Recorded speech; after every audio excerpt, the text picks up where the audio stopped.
오늘 우리에게 주신 하나님의 말씀 보도록 하겠습니다. 오늘 우리에게 주신 하나님의 말씀은 마태복음 1장 1절에서 17절까지 말씀입니다. 마태복음 1장 1절에서 17절까지 말씀입니다.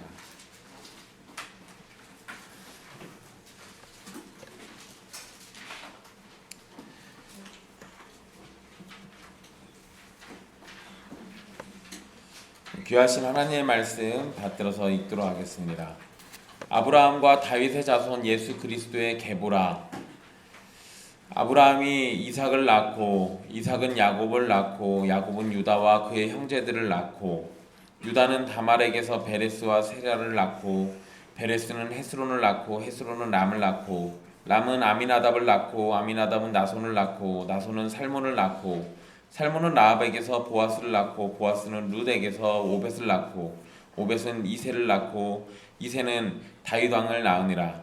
다윗은 우리아의 아내에게서 솔로몬을 낳고 솔로몬은 르호보암을 낳고 르호보암은 아비야를 낳고 아비야는 아사를 낳고 아사는 여호사밧을 낳고 여호사밧은 요람을 낳고 요람은 우시야를 낳고 우시야는 요담을 낳고 요담은 아하스를 낳고 아하스는 히스기야를 낳고 히스기야는 므낫세를 낳고 므낫세는 아몬을 낳고 아몬은 요시야를 낳고 바벨론으로 사로잡혀 갈 때 요시야는 여고냐와 그의 형제들을 낳으니라.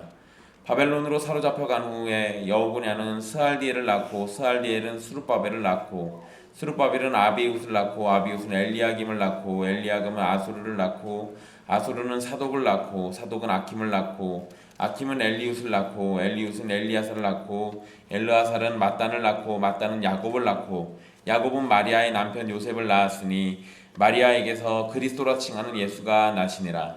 그런즉 모든 대수가 아브라함부터 다윗까지 14대요 다윗부터 바벨론으로 사로잡혀 갈 때까지 14대요 바벨론으로 사로잡혀 간 후부터 그리스도까지 14대더라. 아멘. 이 말씀은 살아계신 하나님의 말씀입니다.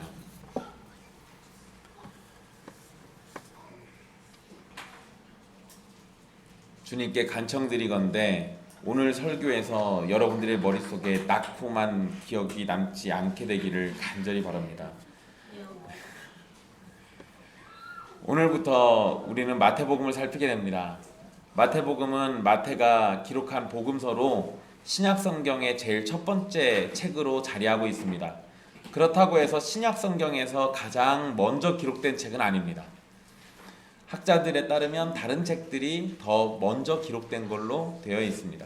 하지만 이 성경책을 배열을 할 때 아무 생각 없이 이렇게 배열한 게 아니라 처음에 성경을 배열할 때 의도가 있었습니다. 구약 성경에 이어서 신약 성경에 제일 먼저 자리하고 있는 이 마태복음은 예수 그리스도에 대한 구약의 예언을 가장 많이 언급하고 있고 예언의 말씀이 어떻게 성취되었는지를 잘 설명하고 있기 때문에 신약 성경의 첫 번째에 자리하고 있습니다. 그러니까 굉장히 자연스러운 거죠.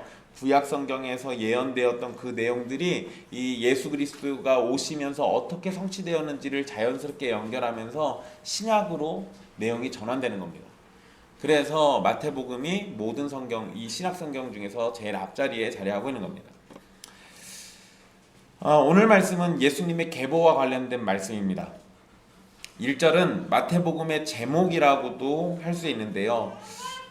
우리 성경 번역과는 달리 헬라어 어순대로 읽으면 이 어순대로 그냥 문자대로 1절을 읽으면 이렇게 읽을 수 있습니다. 책, 계보, 예수 그리스도, 다윗의 아들, 아브라함의 아들. 이 문장에 동사는 하나도 없습니다. 그러니까 우리 성경이 약간 좀 이상한 거예요.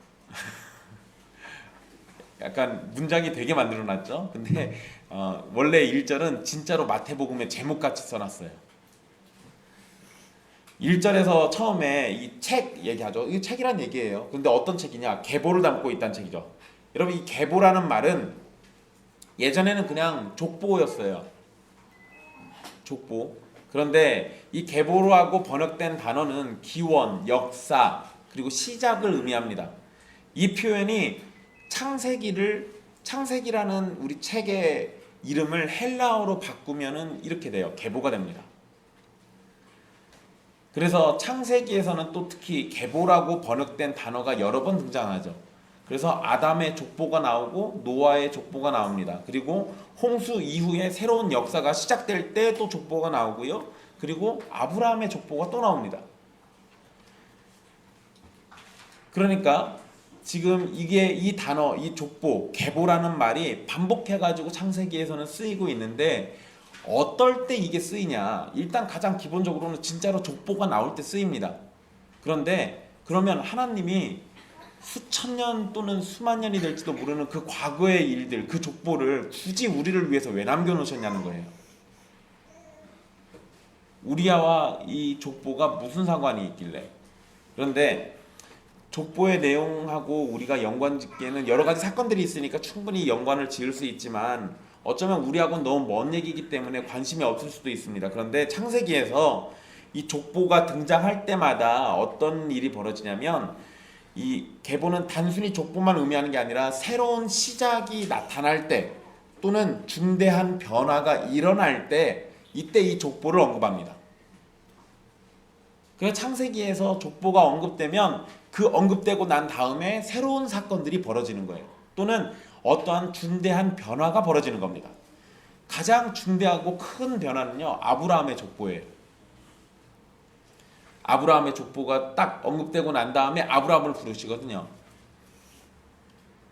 그리고 나서 하나님께서 이제 방치해 두시는 게 아니라 아브라함을 부르셔서 하나님의 나라를 만들어 가시는 이야기가 아브라함 사건 이후로 쭉 기록되어 있습니다. 그러니까 이 계보라는 것은 결국 새로운 시작을 의미해요. 그리고 이 마태복음이 이런 유대인들, 구약적 개념들을 가지고 와서 사용하는 것을 생각해 보면 여기에서 이 계보도 역시 구약적 개념과 연결져서 얘기할 수 있습니다. 그러니까 마태복음은 예수 그리스도 안에서 새로운 시대가 시작되었다라는 것을 알리고 있는 겁니다. 그래서 예수님의 족보를 먼저 언급하고 시작하고 있는 거예요. 새로운 시대는 예수 그리스도 안에서 시작됩니다. 그래서 책, 계보, 그리고 예수 그리스도가 나오죠. 그런데 여러분, 예수라는 이름은 주께서 구원하셨다라는 의미가 있습니다. 원래 이런 의미예요. 그래서 이 당시에는 유대인들에게 굉장히 흔한 이름이었습니다. 그래서 예수라는 이름을 갖고 있는 사람이 많아요. 그런데 이게 주께서 구원하셨다라는 의미도 되고 미래적으로 구원하실 것이다라는 의미도 가능합니다. 물론 나중에 천사가 예수님의 이름을 새롭게 정의 내려줍니다. 그건 나중에 나오니까요. 그때 살피고요. 어쨌든 예수라는 이름은 주께서 구원하셨다는 의미가 있습니다. 이거를 구약에서는 여호수아라고 읽고 또는 호세아라고 읽습니다. 그러니까 예수님의 이름이 여호수아랑 이름이 같은 거예요. 또 호세아 선지자 얘기할 때 그 호세아랑 같은 겁니다. 그리고 그리스도라는 말은 기름 부음 받은 자를 의미하는 메시아라는 히브리어를 헬라어로 부른 게 그리스도입니다. 마태는 복음서의 시작에서 예수님이 메시아 곧 그리스도라고 밝히고 시작하고 있는 겁니다. 예수는 그냥 이 땅에 오신 존재가 아니라 우리를 위해서 약속된 그 메시아, 구원자, 바로 그분이셔 라고 처음에 딱 단정 짓고 시작하는 거예요. 여러분, 마가복음에서는 예수님을 하나님의 아들이라고 부르고 시작합니다. 그러니까 관점이 다른 거예요. 마태복음에서는 이 얘기부터 먼저 하고 싶었던 거예요. 예수가 그리스도야. 예수가 우리가 수천 년 동안 기다려온 바로 그분이야. 아담의 범죄 이후로부터 우리가 줄곧 계속 기다려왔던 바로 그분이야. 이 얘기를 마태는 하고 있는 거고, 누가복음에서는 예수는 구원자신데 사실은 하나님의 아들이셔. 그것부터 얘기하고 시작합니다. 요한복음도 그러죠. 태초에 말씀이 계셨다. 이 말씀이 하나님과 함께 계셨으니 이 말씀은 곧 하나님이시니라. 근데 그 말씀이 뒤에 가면 독생자라고 그래요. 예수 그리스도라고 합니다. 그러니까 요한복음에서도 뭔 얘기하고 싶은 거예요? 예수님은 말씀이신 하나님이에요.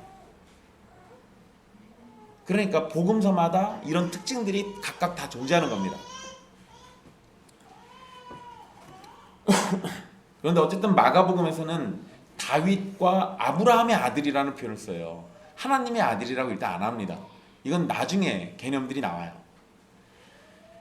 우리 성경에서는 아브라함이 먼저 언급되어 있습니다. 아브라함과 다윗의 자손. 그죠? 여러분, 우리는 동방예의지국이기 때문에 그래도 아브라함이 조상님인데 먼저 언급해 드려야죠. 그런데 원문에는 다윗의 아들이 먼저 나옵니다. 의도가 있는 거예요. 의도가 있는 겁니다. 여러분, 바로 앞에서 뭔 얘기했습니까? 예수 그리스도를 얘기했잖아요. 예수가 메시아다. 그런데 바로 그 뒤에 다윗의 아들을 붙여놓은 이유는 약속된 메시아는 다윗의 후손으로 온다고 믿고 있거든요. 그렇게 알고 있습니다. 그러니까 다윗의 아들이라는 말이 먼저 언급된 거예요. 이분이 메시아인데 바로 다윗의 후손이셔 라는 얘기를 하고 있는 거죠. 다윗의 아들이 먼저 언급된 것, 예수님은 다윗의 후손이시고 다윗의 왕권을 회복하실 약속된 메시아라는 것을 강조하고 있는 겁니다.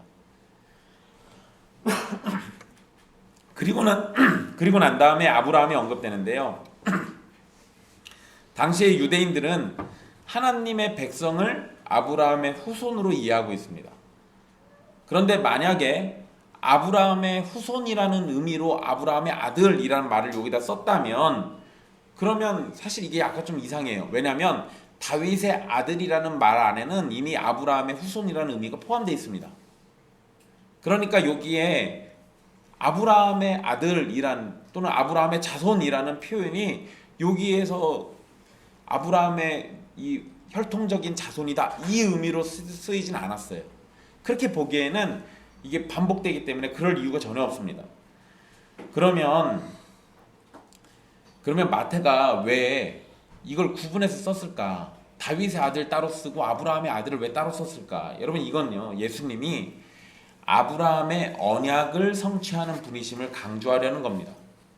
그러니까 혈통적으로는 아브라함의 후손인 게 맞아요. 하지만 그 내용은, 의미는 다윗의 자손 안에 이미 포함되어 있는 겁니다.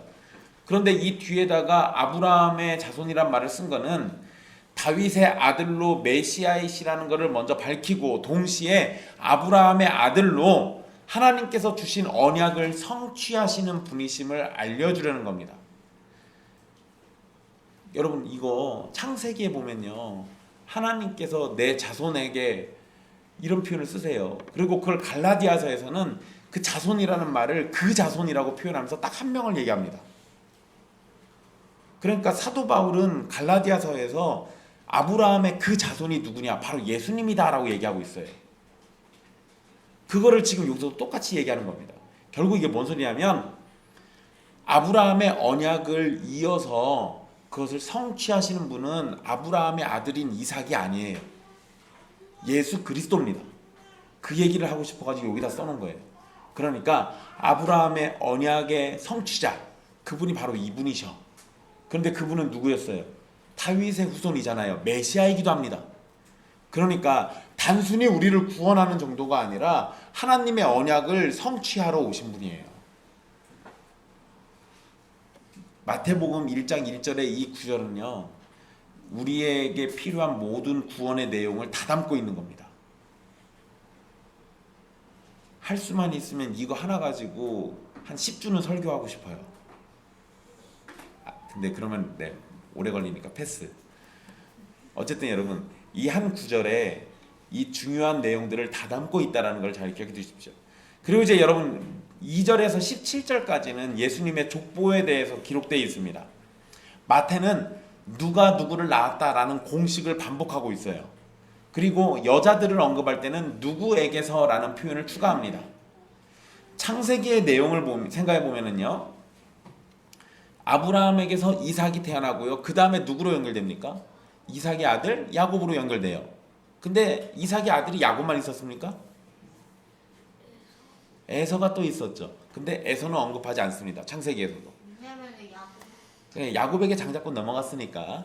그런데 야곱의 아들은 또 몇 명이에요? 12입니다. 그런데 그 중에서 야곱이 장자로 취급하고 있는 게 누구였어요? 요셉이었습니다. 그러면 창세기의 내용을 생각해 보면 아브라함, 이삭, 야곱, 요셉으로 이어져야 하는데 예수님의 족보에서는 아브라함, 이삭, 야곱, 유다로 이어집니다. 이거는 야곱이 그렇게 생각한 것과 상관없이 하나님께서 유다의 후손에서 메시아가 오도록 정하셨기 때문에 그 하나님의 뜻대로 이렇게 가는 거예요. 그러니까 이 구절에서도 그냥 야곱이 생각한 거를 그대로 따라가는 개념이 아니라 하나님께서 주권적으로 이걸 다스리시고 이끄시고 있다라는 것을 명확하게 보여주는 겁니다. 구원과 메시아를 중심으로 이 족보가 언급되고 있기 때문에 요셉이 아니라 유다로 이어지는 겁니다. 그리고 여러분, 족보를 만약에 다 언급한다 그러면 누구부터 시작했어야 맞습니까? 아담부터 시작했어야 돼요. 심지어 누가복음에서는 하나님부터 시작합니다. 거꾸로 거슬러 올라가서 아담 위에 하나님이라고 얘기해 버리잖아요. 그러니까 족보의 제일 처음은 하나님부터 시작하는 거예요. 그런데 마태복음은 그렇게 시작하지 않습니다. 마태복음은 그 앞에 다 날려버리고요, 그냥 아브라함부터 시작하고 있습니다. 이거는 마태가 이 아브라함의 언약을 중심으로 하나님의 백성과 언약의 성취인 예수 그리스도를 연결하려는 겁니다. 다른 의도가 있었다는 거예요. 다른 의도가 있었다. 예수님은 자기 백성을 구원하러 오셨습니다. 곧 아브라함의 진정한 후손들이 예수님의 백성으로 구원의 복을 받는 겁니다. 그래서 여러분, 이제 이후에 조금만 지나면은요, 3장에서 곧장 세례 요한이 유대인들을 향해서 너희들 아브라함의 자손인 거 말하지 마라, 이런 소리 해요. 그러니까 진짜 아브라함의 자손 얘기를 자꾸 합니다. 왜 그러냐면 예수님이 구원하러 오신 거는 혈통적인 아브라함의 육체적 자손을 얘기하는 게 아니라 영적으로 하나님이 정하신 그 아브라함의 자손들을 얘기해요. 2절에서 야곱의 아들 유다만 언급하는 것이 아니라 재미나게도 유다와 그의 형제들을 낳고 라고 이렇게 언급하고 있습니다. 물론 여러분, 중심은 유다가 맞습니다. 왜냐하면 3절에서는 다시 유다만 언급하고 있기 때문에 그래요. 그런데 여러분, 여기에서 그의 형제들, 그러니까 유다와 그의 형제들이 언급된 것은 12지파로 설명되는 하나님의 백성을 의미하는 것으로 이해할 수 있습니다. 그러니까 족보가 단순히요, 예수님의 족보로 그냥 쭉 그 사람들만 이어서 얘기하는 게 아니라 설명할 수 있으면 하나님의 백성들을 자꾸 포함시키고 있는 거예요. 그래서 이렇게 이해한 겁니다. 이제 유다 이야기가 3절부터 나오는데요, 유다는 다말에게서 베레스와 세라를 낳습니다. 유다는 쌍둥이 아들을 얻었지만 그 중에서 메시아의 계보는 베레스로 이어집니다. 베레스의 후손에서는 메시아가 나오는데요, 세라의 아들은 이스라엘의 하나님의 진노를 가져온 아간이었어요. 여호수아 22장 20절에 아간이라는 인물이 등장하거든요. 그 아간이 이 세라의 아들이에요. 그리고 아간은 죽습니다. 그러니까 여기서는 끝나는 거예요. 유다와 함께 언급된 이 다말이라는 여자가 나오는데요, 여러분, 예수님의 족보에 기록된 4명의 여자 중에 첫 번째로 이 가나안 여인이라는 설명은 없긴 하지만 창세기의 내용을 잘 보면 정황상 이 다말은 가나안 여인입니다. 그러니까 이방 여자예요. 거기다가 원래 유다와 다말의 관계가 뭐예요?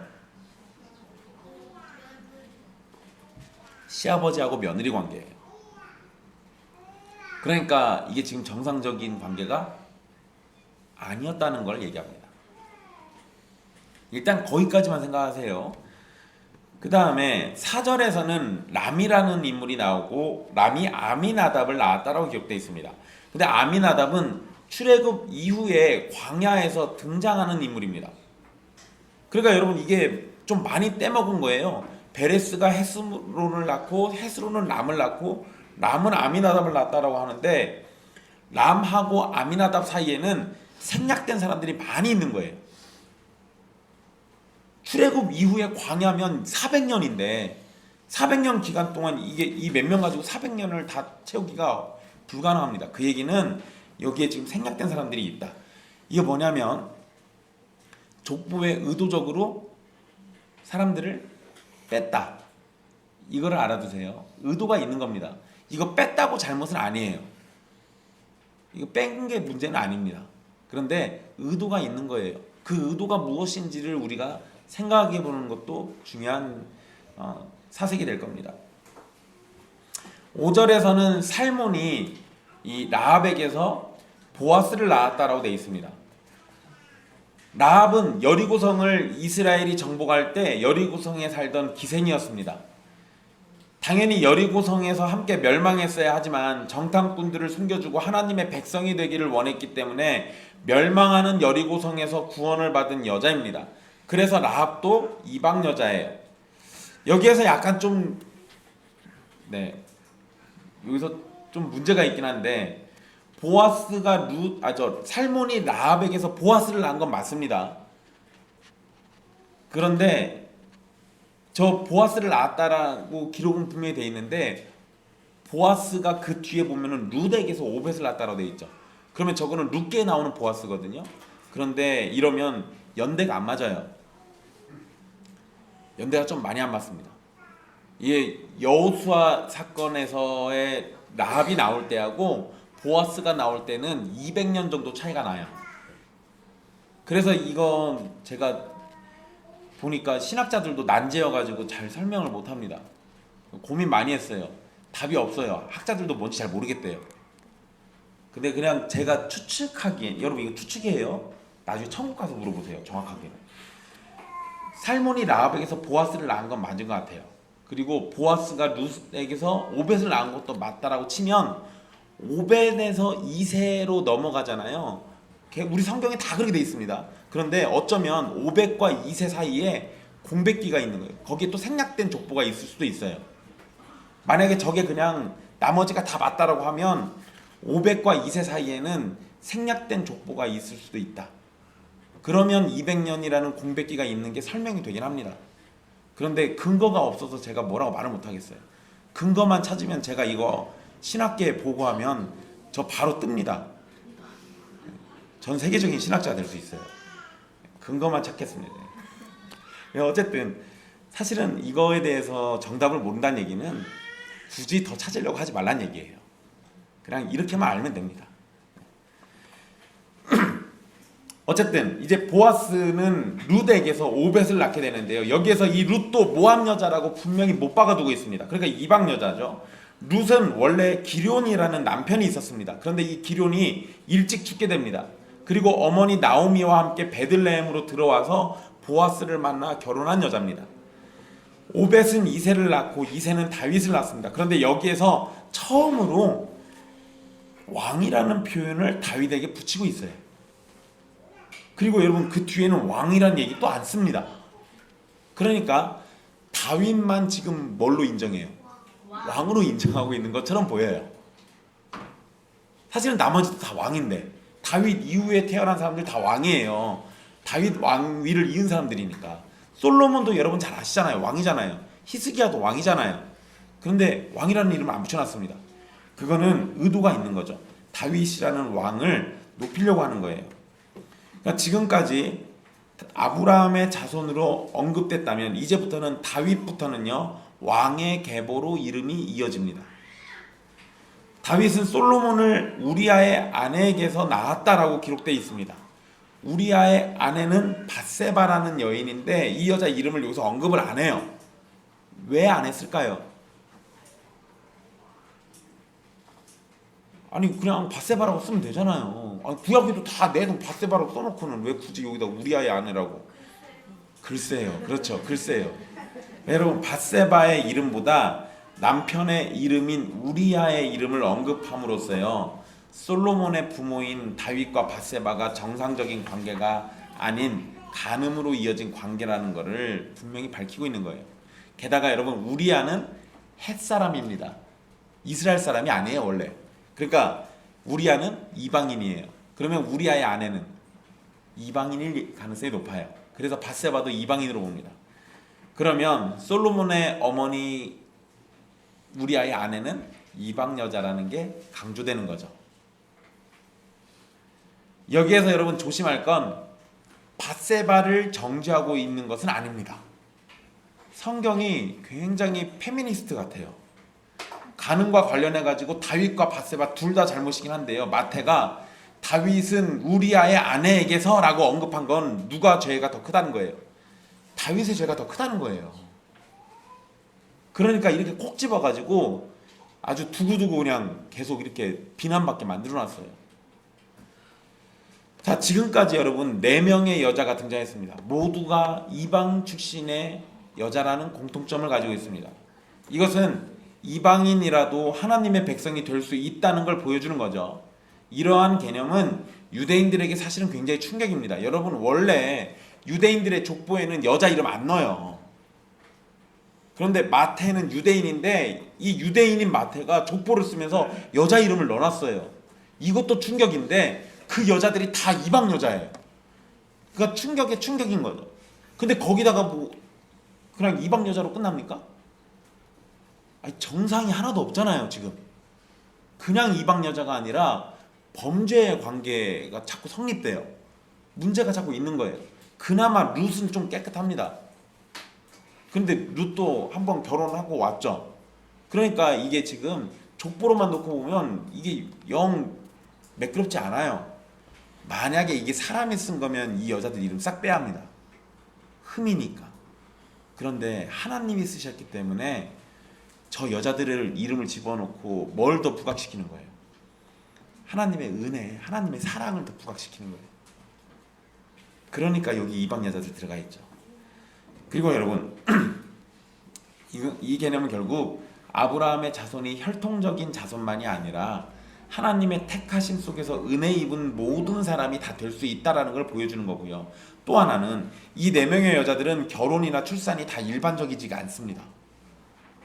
다 일반적이지 않아요. 다말은 남편이 죽고 시아버지를 통해서 남편의 혈통을 이었습니다. 라합은 원래 출신이 기생이니까 정상적인 직업이 아니죠. 그러나 하나님을 의지하면서 구원을 소망한 인물입니다. 룻도 남편이 죽고 보아스를 만나가지고 집안을 이을 수 있었던 사람이에요. 밧세바는 다윗과 가늠해가지고 첫 번째 아이는 죽었지만 그 이후로 솔로몬을 얻어서 왕위를 얻을 수 있도록 역할을 한 여자기도 해요. 여러분, 솔로몬에게 있어서 이 밧세바가 없었으면 솔로몬은 왕위를 못 이었을 가능성이 높아요. 구약성경의 기록에 보면 밧세바가 굉장히 중요한 역할을 합니다. 그래서 다윗이 솔로몬을 왕위에 앉히게 되거든요. 그러니까 밧세바는 솔로몬을 낳는 그 배경 속에서, 그 과정 속에서 있었던 일들은 문제가 있지만 솔로몬이라는 인물을 왕위에 앉히는데 굉장히 중요한 역할을 했어요. 4명의 여자들을 여기다가 언급해 놓은 이유는 단순히 이방인들이 구원받는다 이것만 얘기하려고 그런 게 아닙니다. 4명의 여자들이 일반적이지 않은 것처럼요, 이제 5번째로 등장할 마리아도 일반적이지 않아요. 여러분, 유대인들이 이 당시, 예수님 당시 유대인들이 몇 살에 결혼했다고 제가 말씀드렸는데 혹시 기억나세요? 여자 나이 12살에서 14살 사이 결혼하고. 이 당시 그랬어. 이제 너도 준비해야 돼. 남자는 보통 14살에서 18살 사이에 결혼합니다. 그러니까 여러분, 이렇게 되면요, 마리아가 진짜 빨리 임신했다고 하면 12살에 임신한 거예요. 12살에 임신했다고 하면 좀 너무, 그냥 우리 마음이 좀 너무 그러니까 힘드니까 14살이라고 칩시다. 그럼 14살에서 16살 또는 18살 이 사이에 마리아가 임신했어요. 여러분, 이거 일반적입니까? 그게 혼인 약속만 했지, 약혼만 했지, 임신하면 안 되는 여자예요. 원래 잠자리를 한 적이 없으니까. 근데 임신했잖아요. 이거 일반적이지가 않아요. 이러면 그러잖아요. 그러니까 이게 지금 뭘 보여주는 거냐면, 앞서 4명의 이 특이한 여자들을 언급해 놓고, 그리고 나서 일반적이지 않은 상황들을 얘기해 놓고 5번째로 등장하게 될 마리아도 일반적이지 않다, 이걸 얘기해 주려고 한 거예요. 혼인하기 전에 성령의 능력으로 임신했고 그것을 마리아는 믿음으로 받아들였습니다. 그런데 마태가 이 4명의 여자를 먼저 언급해서 마리아가 하나님의 구원 역사에서 특별한 존재가 아니라 이미 이전에 있었던 여자들로 인해서 정당성이라는 걸 확보한 여자라는 걸 얘기해 주는 거예요. 그러니까 마리아만 특이하다가 아니라 다른 이 4명의 여자들도 특이한 가운데 하나님의 구원 역사를 이루기 위해서 사용됐잖아요. 그럼 마리아도 똑같이 그럴 거라는 거예요. 그래서 지금 이렇게 언급해 놓은 겁니다. 마리아는 또 특별히 4명의 여자들의 특징을 모두 다 갖고 있습니다. 다말과 룻처럼 메시아의 오심을 준비했어요. 다말이 왜 굳이 시아버지에게서 아이를 낳으려고 했습니까?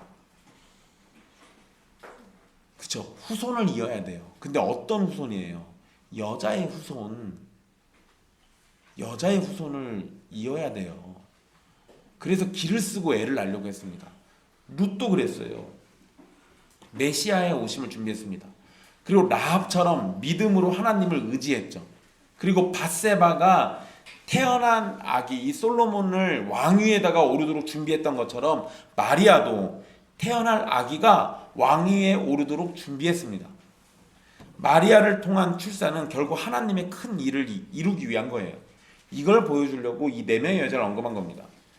우리는 보통 4명의 여인들이 대단한 믿음과 특이한 경력을 가진 것에 집중하고 있지만 마태복음에서 이들은 궁극적으로 마리아와 마리아를 통해서 오실 예수 그리스도를 분명하게 드러내고 준비하는 역할을 하는 겁니다.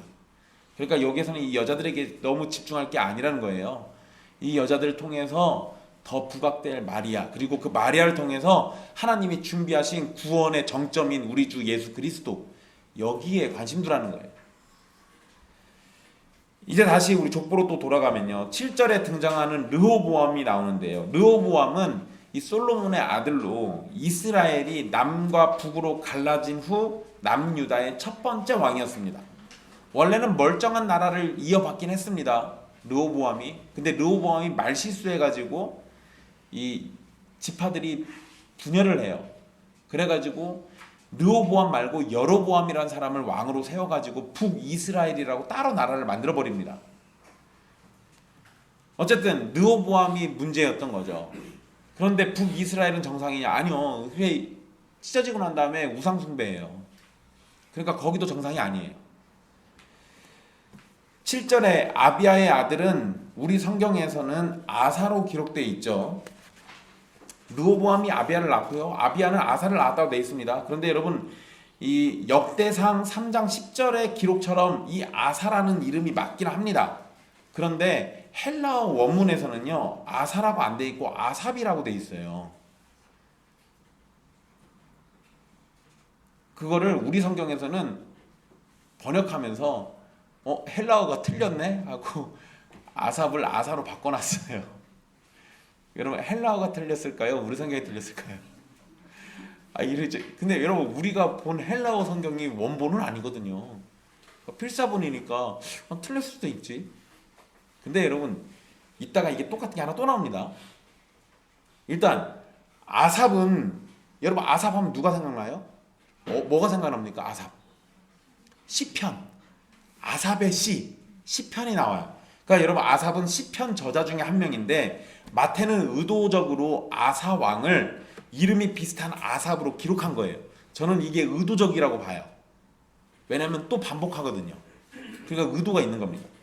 후에 여러분, 마태는요, 마태복음 13장 35절에서 선지자의 글을 인용한다라고 말해놓고는 누구의 글을 인용하냐? 아삽의 시편인 시편 78편 2절을 인용합니다. 그러니까 마태는 아삽을 뭘로 보고 있는 거예요? 선지자로 보고 있는 거예요. 선지자로. 그래서 의도적으로 아사왕을 아삽이라고 표현하면서 예수님이 선지자와 시편의 말씀을 성취하신 분이라고 설명하고 있는 거예요. 저는 이렇게 이해합니다. 이게 맞을 거예요. 이게 아니면 이거 헬라어가 틀린 거예요. 근데 그랬을 리가 없어요. 그 다음에 8절에서 보면 요람이 우시야를 낳았다고 되어 있고요. 요람과 우시야 사이에는 아하시야와 요아스와 아마스가 원래 있습니다. 그런데 그 3명을 빼버렸어요. 왜냐면 이 3명이 들어가면 14라는 숫자가 안 맞아가지고 또 의도적으로 뺐습니다. 게다가 이 3명은 나쁜 왕들이에요. 그러니까 별로 쓰고 싶지 않습니다. 물론 더 나쁜 왕도 있는데 이름이 들어가긴 했어요. 그 다음에 여러분 10절을 보시면 히스기야가 나옵니다. 히스기야 좋은 왕이죠. 굉장히 긍정적인 왕입니다. 근데 히스기야의 최대의 실수, 아니 최악의 실수, 므낫세를 낳은 거. 여러분, 나중에 이 부분도 또 설교해 드리겠지만 여러분 성경에서 보셨을 거예요. 히스기야가 죽을 병에 걸렸었습니다. 살려달라고 하죠. 그러니까 이사야 선지자가 와가지고 하나님의 뜻을 전하고 살려줍니다. 살려주고 났더니 히스기야가 그 이후에 낳은 아들이 므낫세였어요. 그리고 이스라엘이 멸망하게 된 건 므낫세 때문에 멸망합니다. 너무 악한 왕이어가지고 하나님이 도저히 용서가 안 돼요. 그래가지고 므낫세 때문에 이스라엘을 멸망시켜버립니다. 어쨌든 남유다가 멸망하게 된 결정적인 원인을 제공한 자 므낫세. 므낫세는 모세 언약을 어겼고 우상과 이방신을 섬겼고요, 자기 아들을 제물로 바치기까지 했습니다. 제가 전에 한번 얘기드린 적이 있어요. 이 당시에 몰렉에게 아들을 바치는 그런 제사가 있었는데, 숯불로 이렇게 쭉 길게 길 만들어 놓고요, 거기에 아이가 뛰게만 합니다. 거기를 숯불 위로 막 뛰어요. 이렇게 다다다다다. 뜨거우니까 막 뛰어야 할 거 아니에요. 뛰면은 숯불 가루가 올라가겠죠. 그걸로 점쳐요. 눈을 크게 동그랗게 뜰 필요. 그러니까 내가 므낫세면은 황주성이를 여기다가 이렇게 숯불 깔아놓고 이렇게 다다다다닥 뛰게 하는 거예요. 살려주세요! 해도 내버려두고 계속 뛰게 하는 거예요. 그거 점치는 거예요. 그거를 몰렉에게 바치는 거예요. 그러니까 그런 짓을 했어요. 정상이 아니에요, 이 사람. 그리고 므낫세가 아몬이라는 아들을 낳는데, 아몬도 악한 왕입니다. 그에 반해 아몬의 아들 요시야는 성전을 수리했고, 성전 수리 중에 발견된 율법책을 읽으면서 신앙의 개혁을 진행했던 선한 왕이에요. 그런데 므낫세의 죄가 너무 커가지고요, 요시야가 개혁을 하려고 했지만 그럼에도 불구하고 므낫세의 죄가 너무 커서 남유다가 멸망하게 됩니다. 그런데 여러분, 여기에서도 아몬 왕은 우리 성경에서는 아몬으로 번역했지만 원문에는 아모스로 되어 있습니다. 아몬이 아니에요. 이거 아모스예요. 아모스는 또 누구예요? 선지자 아모스. 선지자 아모스. 아모스는 남유다의 선지자로 악을 책망하고 정의를 부르짖었던 선지자입니다. 그러니까 7절에서 아사를 아삽으로 기록한 것처럼 아몬을 아모스로 기록하면서 의도적으로 메시아 예언의 성취로 오신 예수 그리스도를 나타내려고 하고 있는 거예요. 그러니까 의도가 있는 거예요, 이게 지금. 한 번만 그랬으면 실수라고 인정하겠는데 두 번 그런 거 보니까 실수가 아니에요. 거기다 여러분, 아몬하고 아모스를 헷갈리고 아사하고 아삽을 헷갈려요. 에이, 이건 헷갈릴 수가 없어요. 그러니까 의도가 분명히 있는 겁니다. 자, 이제 그리고 11절에 요시야가 여고냐와 그의 형제를 낳았다라고 또 되어 있습니다. 요시야와 여고냐 사이에는요, 여호아스, 여호야김, 시드기야가 있는데 다 생략됐습니다. 여고냐는 여호야긴으로도 이름이 불리는 인물인데요, 여고냐는 남유다의 마지막 왕입니다. 그러니까 여고냐가 마지막 왕으로 있다가 바벨론의 포로로 끌려가고 다윗의 왕위가 완전히 끝난 것처럼 보였었어요. 그런데 여고냐를 통해서 다윗의 혈통이 계속해서 이어지게 됩니다. 그리고 여기에서도 보면 완전히 멸망한 남유다였는데 여고냐와 그의 형제들이 언급됩니다. 2절에서 유다와 그의 형제들이 언급된 것과 같은 개념이에요. 유다가 그의 형제들과 함께 애굽으로 들어갔던 것처럼 여고냐는 그의 형제들과 함께 바벨론으로 끌려갔습니다. 각각 형제들은 암울한 상황 속에서 메시아를 소망하게 됐고 약속의 땅으로 되돌아오는 날을 간절히 바라게 됩니다. 그래서 여기서 그의 형제들이라는 표현을 같이 쓰고 있는 거예요. 13절에 기록된 스룹바벨부터 마리아의 남편 요셉까지는 약 500년이라는 간격이 있습니다. 스룹바벨이 아비훗을 낳았다고 되어 있는데요, 아비훗부터는, 그러니까 스룹바벨까지는 기록이 있어요. 그리고 아비훗부터 야곱까지는 성경 말고 다른 기록이 전혀 없습니다. 그러니까 성경에서만 이 기록을 찾을 수 있어요. 그러다 보니까 마태가 어떤 자료를 보고 이렇게 썼는지 우리가 정확히 알 수가 없습니다. 그러면 또 여기서 믿음이 없는 사람들은 뭔 생각하겠어요? 저거 지어서 썼구만, 이런 소리가 나올 거예요. 근데 여러분, 마태가 이거 쓸 때 이거 확인해 볼 만한 사람들이 살아 있었어요. 그러니까 지어서 썼다고 했다가는 일이 커집니다. 그러니까 지어서 썼을 리가 없어요. 그럼 역사적인 배경 속에서 이해하자면 왜 이 중간에 있는 족보가 통째로 사라졌을까? 스룹바벨까지는 있는데 이게 왜 이러냐면, 예수님 당시에 헤롯 왕이 있었어요. 헤롯 대왕이라고 이제 곧장 등장합니다. 우리 동방박사하고 이야기 나눴던 헤롯 왕 있죠? 그 사람 얘기예요. 이 헤롯 왕은 원래 다윗의 혈통이 아니에요. 심지어 이 사람은 절반만 유대인입니다. 그러니까 이 사람은 사실은 이방인이에요. 이방인이니까 이스라엘의 왕이 되면 안 되죠. 그런데 자신이 다윗의 혈통이 아니라는 사실을 감추려고 다윗 자손의 족보를 싸그리 다 없애버립니다. 다윗 자손과 관련된 기록을 다 없애버려요, 헤롯이. 그래서 우리에게는 성경 이외에 이 기록이 전해지지 않아요. 그러니까 스룹바벨까지는 성경에도 기록돼 있어요. 그러니까 성경에서 찾을 수 있는데 그 이유가 없다고요. 중간에 있어야 할 기록을 헤롯이 다 날린 거예요. 여러모로 하여간에 불편한 인물입니다. 어쨌든 뭐 성경 이외에 다른 자료를 찾을 수 없지만 그나마 마태가 기록해 놨기 때문에 우리는 그 중간 기록을 볼 수 있는 거예요. 16절에 야곱은 마리아의 남편 요셉을 낳았다라고 이렇게 기록되어 있는데요. 그런데 누가복음에서는 요셉의 아버지가 헬리로 기록되어 있습니다. 그러니까 야곱이 요셉의 아빠인데 여기서는 누가복음에서는 헬리가 요셉의 아빠예요. 그 학자들은 이걸 어떻게 구분하냐면 마태가 다윗의 왕위를 따라서 족보를 기록했다고 보고 누가는 실제적인 혈통을 따라서 기록했다라고 이렇게 이해를 합니다. 학자들은 그렇게 봐요. 근데 여러분 이 부분은 사실 정확하지가 않아요. 그런데 이것도 그냥 추측이에요. 사실은 정확히 몰라요.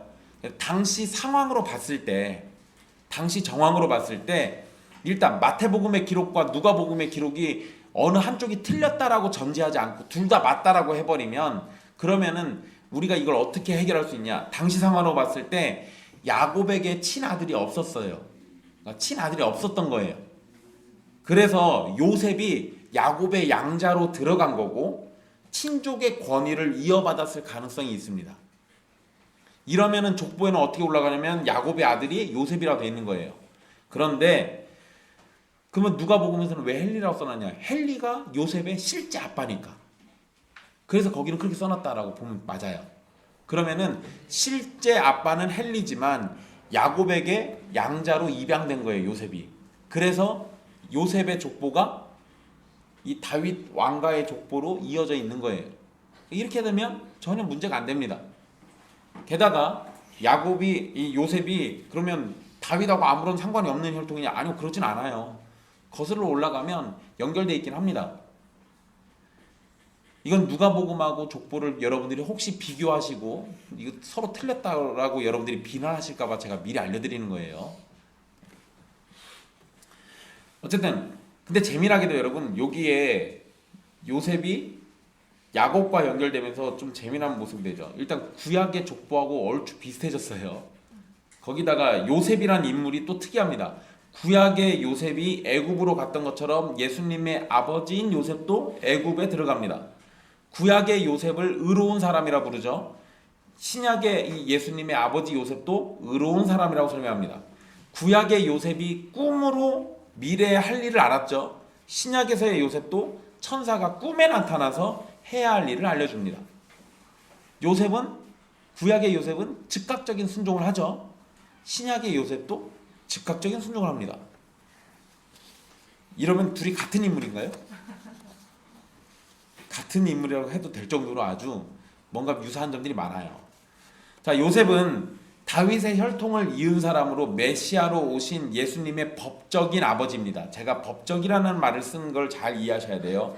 요셉은 마리아가 예수를 잉태해서 예수의 아버지가 된 겁니다. 16절을 읽을 때 우리는 충분히 주의를 해야 하는데요. 야곱은 마리아의 남편 요셉을 낳았습니다. 그리고 마리아에게서 그리스도라 칭하는 예수가 나셨습니다. 여러분 이 표현에서 요셉이 예수를 낳았다라고 말하지 않아요. 그러죠? 이건 지금 확실히 구분 짓고 있는 거예요. 만약에 요셉이 예수를 낳았다라고 해버리면 예수는 누구의 아들이에요? 그냥 요셉의 아들이에요. 그런데 메시아는 누구의 후손으로 와야 돼요? 여자의 후손. 그러니까 마태가 의도적으로 요셉 얘기를 안 써놓고 마리아에게서라고 얘기해버려요. 그냥 저 얘기만 합니다. 거기다가 2절에서 16절 사이에서 누가 누구를 낳았다라고 할 때 이 표현에서 낳았다라는 말은 다 능동태로 되어 있습니다.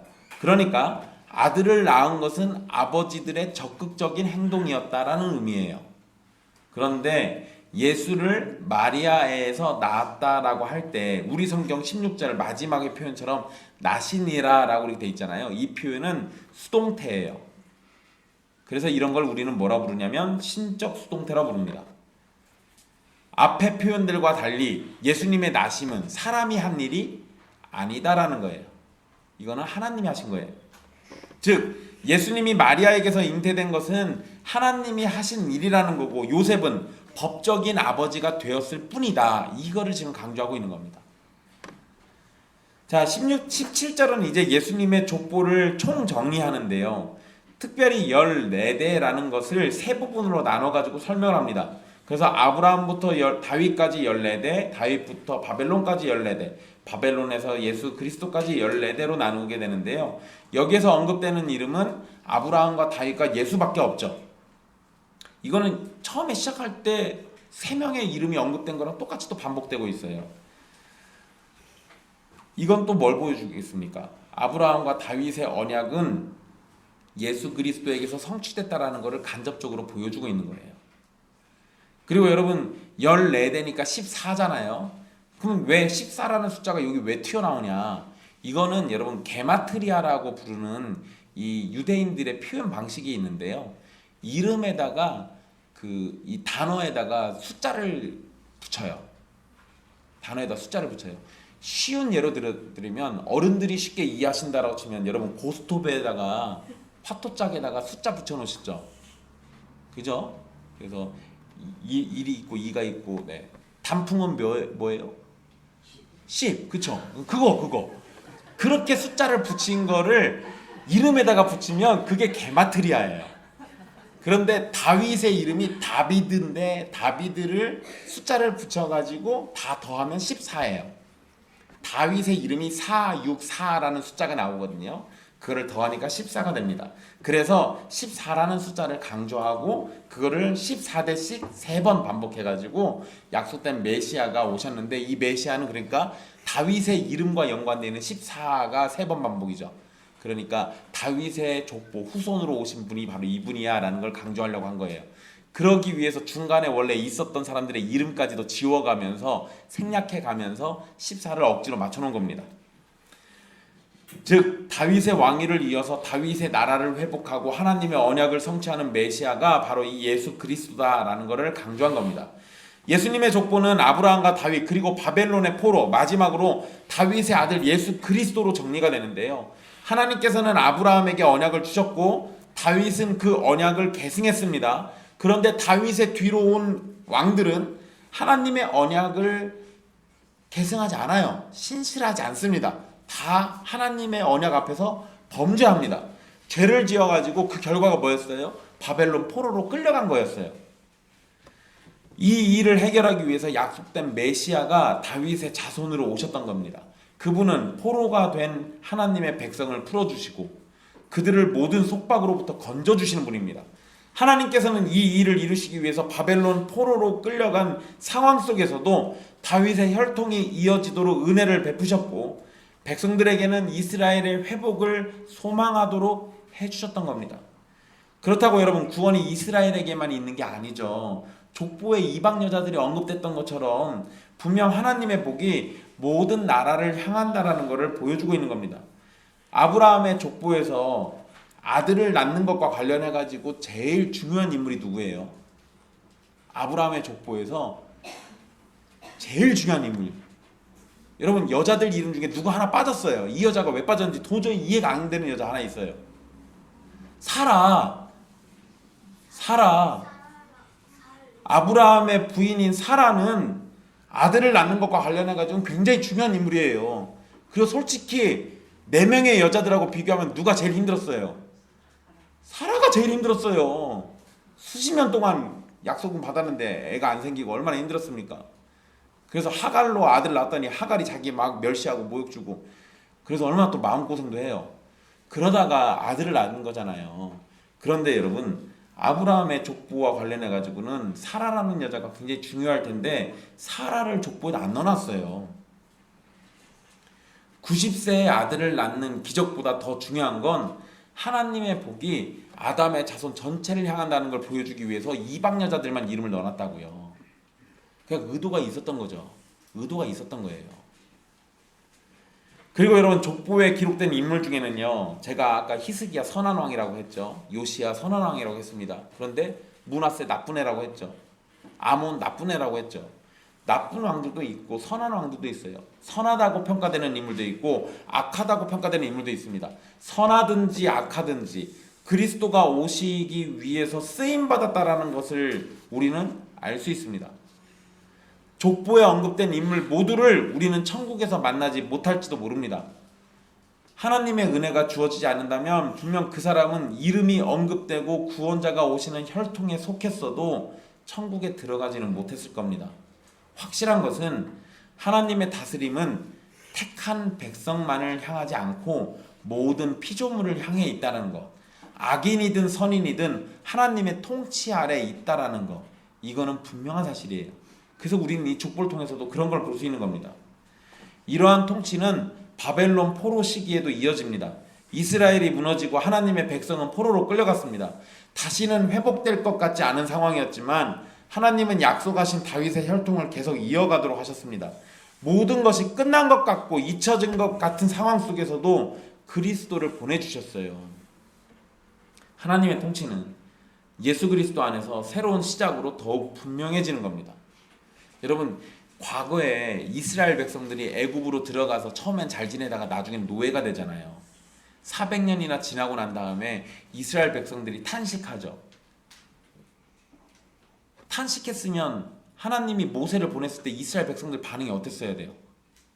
하나님이 우리 기도 들어주셨다 이래야 하잖아요. 근데 그랬습니까? 아니요. 처음에 모세를 거부해요. 그건 뭐예요? 이스라엘 백성들이 탄식은 했는데 포기한 거예요. 가망성이 없어요. 애굽에서 벗어날 가능성이라는 게 전혀 없으니까 포기했어요. 근데 그 포기한 상태에 누구를 보냅니까? 모세를 보냈어요. 그리고 이스라엘은 포기했지만 하나님은 포기하시지 않으니까 이스라엘 데리고 나오시잖아요. 홍해바다 앞에서 이스라엘 백성 또 뭐합니까? 또 포기해요. 우리 다 죽었다. 근데 그 와중에 하나님이 어떻게 하십니까?